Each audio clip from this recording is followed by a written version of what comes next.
भाई लगभग 9-10 दिन हो गए हैं और जब मीडिया में, सोशल मीडिया में पूरा खुलासा हो गया, तथ्य सामने आ गए, तो सरकार को मजबूरन इस परीक्षा को रद्द करना पड़ा। लेकिन सवाल ये उठता है कि पहली बार नहीं हो रहा।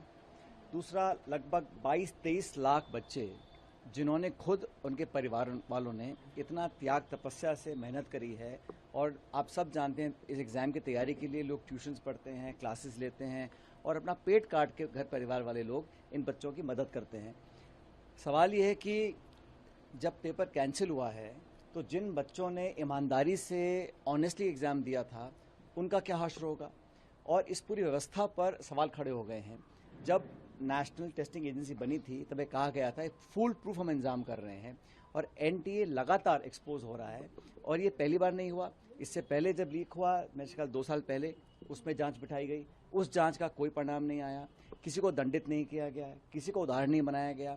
और जब ये पेपर धड़ल्ले से बिक रहा है, इसका एक बहुत बड़ा माफिया है, और मुझे लगता है कि इसका सरगना कोई बहुत ही प्रभावशाली लोग होंगे, क्योंकि इस तरह समय से पहले हूबहू जो गेस्ट पेपर है उसमें लगभग सारे questions without change of comma and full stop वो दिए गए हैं। तो ये बहुत बड़ा गिरोह है। अब पेपर बनाने वाले ने, छापने वाले ने, या एग्ज़ाम कराने वाले, कौन लोग जिम्मेदार हैं, इसकी जांच अब सीबीआई करेगी। सीबीआई को फुर्सत कहाँ है? सीबीआई को फुर्सत तो है ही नहीं, क्योंकि वो तो विपक्ष पे जांच कर रही है। जो गैर भाजपाई लोग हैं उनका दमन करने के लिए सीबीआई का प्रयोग हो रहा है, और हम सब जानते हैं कि सीबीआई एक इन्फ्लुएंस में काम करती है।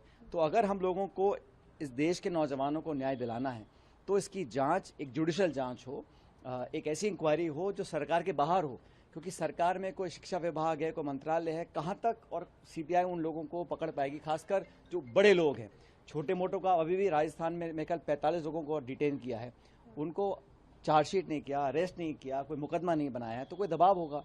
तो जांच अगर करानी है तो एक जुडिशियल इंक्वायरी होनी चाहिए, हाई पावर, टाइम बाउंड, क्योंकि जैसे ही ये खबर सुर्खियों से हटेगी फिर कुछ नया मुद्दा आ जाएगा।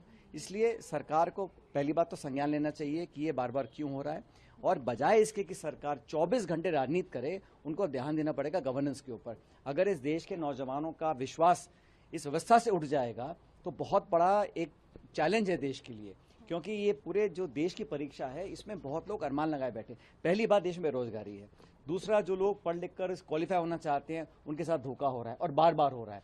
तो कौन जिम्मेदार है? आखिर अब तक सरकार में किसने इसकी अकाउंटेबिलिटी एक्सेप्ट करी है? कब तक आप जांच बिठाकर दरी के नीचे बात को डालते रहेंगे?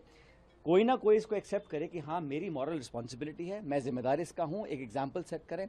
और बहुत बार कहा गया कि पेपर लीक को हम बंद कर देंगे। अगर लगातार हो रहा है तो एक सिस्टम है, इसमें मुझे लग रहा है कि बहुत बड़ी कॉन्स्पिरेसी है, क्योंकि कोई आसानी से इतने जल्दी पेपर नहीं निकल सकता। और आज जिस हालात में देश का नौजवान बेरोजगार भी है, महंगाई की त्रासी से जूझ रहा है, उसके ऊपर इस प्रकार उसके अरमानों पर पानी फेर देना अन्याय है, इस बिल्कुल अनएक्सेप्टेबल है, और सरकार को इसके खिलाफ कुछ ना कुछ करना पड़ेगा ताकि लोगों का विश्वास पुनः स्थापित हो सके।